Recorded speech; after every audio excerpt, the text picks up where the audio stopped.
Lecture 13 don't try to fly little bird. Jodhpur, Rajasthan. एक बड़े से घर के सामने 3-4 गाड़ियां आकर रुकती है।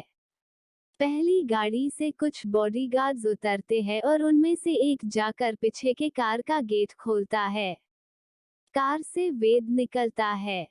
दूसरी साइड से वैदेही भी निकलती है जो कि नींद में लग रही थी। बाकी सब भी दूसरी गाड़ी से बाहर निकलते हैं। तमन्ना यहाँ नहीं थी क्योंकि उसका घर रास्ते में था तो वो वही चली गई थी। वेद एक नजर सभी को देख फिर अपनी नजरें घर की तरफ कर बोला, जब तक ये शादी नहीं हो जाती आप सब यही रहेंगे पर शादी की सारी विधि हवेली से ही होगी। वेद की बात पर अनिरुद्ध जी और आरोही जी साथ में सर हाँ में हिला देते हैं। अनिरुद्ध जी कुछ पल रुक कर बोले, हुकुम सा, आपकी इजाजत हो तो पहले हम बड़ी ठकुराइन से मिल लेते। शाम हो गई है, आप सब कल सुबह हवेली आ जाएगा। वेद बोलते हुए वैदेही को देखता है जो कार से टिककर ही सो गई थी। अनिरुद्ध जी वेद की बात पर हामी भर आरोही जी के साथ अंदर चले गए। वेद चारों तरफ देखता है, सभी गार्ड्स सर नीचे किए खड़े थे। वेद हल्के कदमों से वैदेही के पास गया और धीरे से उसके कान के पास झुककर बोला, don't try to fly little bird. अचानक से आवाज सुन वैदेही डर से अपनी आंखें खोलती है तो उसकी नजर सामने वेद के चेहरे पर जाकर ठहर जाती है। वेद इस वक्त वैदेही के काफी क्लोज था जिस वजह से वैदेही को वेद की गर्म सांसें अपने चेहरे पर महसूस हो रही थी। वैदेही वेद की आंखों में देख बोली, जब मैं अपनी मर्जी से हमारी जिंदगी बर्बाद कर रही हूँ तो कहाँ ही भागूंगी अब। वैदेही की बात पर वेद तिरछा मुस्कुरा बोला, मुझे पता है तुम कहीं नहीं जाओगी पर तुम्हारे इस मटर के दाने का कुछ ठीक नहीं। बोल वेद वैदेही के फॉरहेड पर टैप करता है। वैदेही अपने फॉरहेड को रब करते हुए बोली, व्हाट इज दिस मटर का दाना? मेरा दिमाग तुम्हारे वाले से तो ठीक ही है। वेद थोड़ा मुस्कुरा बोला, हैन दिख रहा है कितना ठीक है। ये सब छोड़ो, जाकर अपने पंखों को आराम दो, इतनी लंबी उड़ान से थक गए होंगे। बोल वो मुस्कुराते हुए कार के पास गया। एक गार्ड ने गेट खोला और वेद ड्राइविंग सीट पर बैठ वहां से निकल गया। वैदेही गुस्से से वेद की जाती कार को घूरते हुए खुद से बोली, इसको तो मैं छोड़ूंगी नहीं। जब देखो फालतू का मुझे चिड़िया बनाकर मजाक उड़ाता रहता है। बोल वो एक नजर दरवाजे को देख अंदर चली जाती है। वेद की हवेली। वेद की कार हवेली के बड़े गेट से होते हुए अंदर आती है। कार को गेट के सामने रोक वेद कार से बाहर निकला। एक गार्ड आकर कार को वहां से ले गया। वेद अपना ब्लेजर एक हाथ में ले दूसरे हाथ को पैंट की पॉकेट में डाल अंदर जाता है। वेद की नजर सामने जाती है जहां लक्ष्मी जी हॉल में बेसब्री से इधर उधर चक्कर लगा रही थी। जैसे ही लक्ष्मी जी की नजर अंदर आ रहे वेद पर पड़ती है वो रुक जाती है। वेद भी जाकर लक्ष्मी जी के सामने खड़ा हो गया। लक्ष्मी जी वेद को देख हल्के गुस्से में बोली, किसके कहने पर तुमने मलिक परिवार को हमारे घर में रुकने की इजाजत दी? वेद अपनी गर्दन टेढ़ी कर लक्ष्मी जी को अपनी तेज नजर से देखते हुए बोला, आपको सच में लगता है मुझे किसी के कुछ कहने का इंतजार रहता है? आप भूल रही हो तो बता दूं, ये सारी प्रॉपर्टी मेरे यानी वेद ठाकुर के नाम पर है। तो इन सभी चीजों का मालिक होने के नाते मुझे किसी की परमिशन की जरूरत नहीं। बोल वेद एक नजर लक्ष्मी जी को देख वहां से लिफ्ट की ओर बढ़ गया।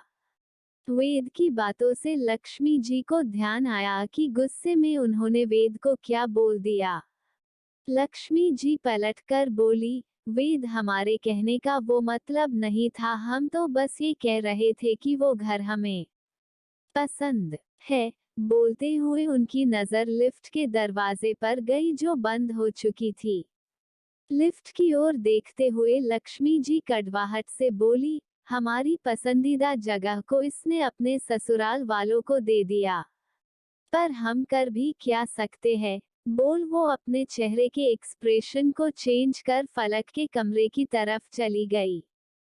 वेद के कमरे में वेद अपने हाथ में पकड़े ब्लेजर को सोफे पर फेंक बेड पर पीठ के बल लेट गया। उसकी नजरें सामने टंगी एक पेंटिंग पर गई और उसकी मुट्ठियां कस गई। वेद के कानों में एक आवाज गूंज गई, वेद ये पेंटिंग हमने अपने हाथों से बनाई है। पता है ये फूल जो है ना ये हमारे प्यार की निशानी है और इसके बगल में उगी ये घास हमारे प्यार की हिफाजत के लिए है, ताकि कोई भी मुसीबत हम तक कभी ना पहुंच पाए। वैसे तो तुम हमें हर परेशानी से बचा ही लेते हो पर ये घास हमारे प्यार को हमेशा सेफ रखेगा। बोल रूही के खिलखिलाने की आवाज आती है। वेद अपनी लाल हो चुकी आंखों से उस पेंटिंग को देखते हुए खुद से बोला, सॉरी रूही पर मैं ना तुम्हें बचा पाया ना ही हमारे प्यार को। करनी पड़ रही है मुझे ये शादी। बहुत कोशिश की पर जिस पगड़ी की इज्जत की कसम खाई उस कसम ने एक साथी की मांग की है, जो मेरे साथ रहे, मेरे साथ चल सके। काश तुम होती। बोल वेद अपनी आंखें बंद कर लेता है। उसके सामने रूही का हंसता हुआ चेहरा आता है। Dot dot dot. वही दूसरे तरफ एक बड़ी सी हवेली जो कि हवेली कम खंडहर ज्यादा लग रही थी। हवेली खंडहर तो बन गई थी पर यहाँ रोशनी अभी भी थी। हवेली के एक बड़े से कमरे में आराम कुर्सी पर एक आदमी बैठा था। उम्र लगभग 50-55 की लग रही थी। राजशाही कपड़े साथ ही सर पर पगड़ी थी। उस आदमी की आंखें इस वक्त बंद थी पर दिमाग में वो कुछ शैतानी सोच रहा था। अब तक हमने सभी किरदारों को देख लिया, हीरो, हीरोइन, उनके परिवार वाले। अब मिलते हैं कहानी के विलन प्रताप सिंह से।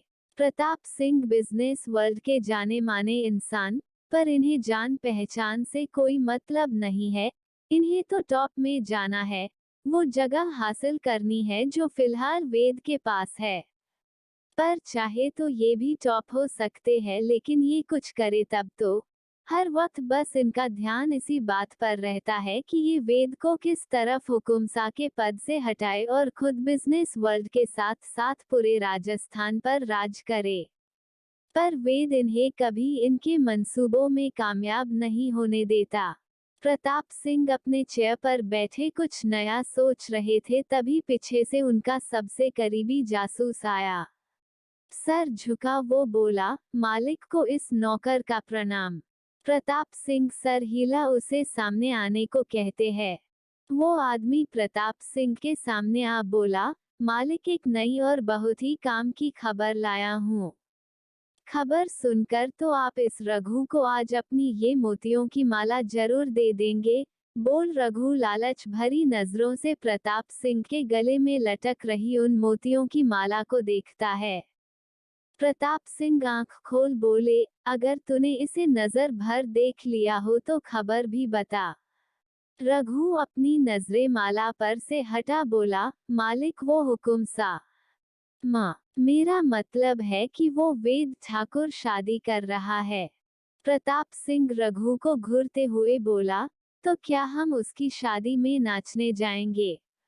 रघु खिसियानी हंसी हंसते हुए बोला, नहीं मालिक वो तो आपके सबसे बड़े दुश्मन है ना। आप उनकी शादी में क्यों नाचेंगे? प्रताप सिंह गुस्से से चिल्लाते हुए बोले, अरे नालायक मुझे वो बता जो तू बताने आया है। ये मुझे भी पता है कि वेद ठाकुर मेरा दुश्मन है। रघु बोला, मालिक मैंने अभी आपको बताया कि वेद ठाकुर शादी कर रहा। पर सबसे बड़ी बात, दोनों में से किसी को भी इस शादी में कोई दिलचस्पी नहीं है। तो प्यार तो दूर की बात है, पर इससे हमें क्या फायदा होगा नालायक? प्रताप सिंह रघु को देख बोले। रघु हंसकर बोला, होगा ना फायदा मालिक। जब इन दोनों में प्यार ही नहीं है तो हम उस लड़की को अपने काम के लिए तो इस्तेमाल कर ही सकते हैं ना। रघु की बात सुन प्रताप सिंह के चेहरे पर एक तिरछी मुस्कान आ गई। वो अपनी माला खोल रघु की ओर फेंकते हुए बोले, दिल खुश कर दिया तूने रघु।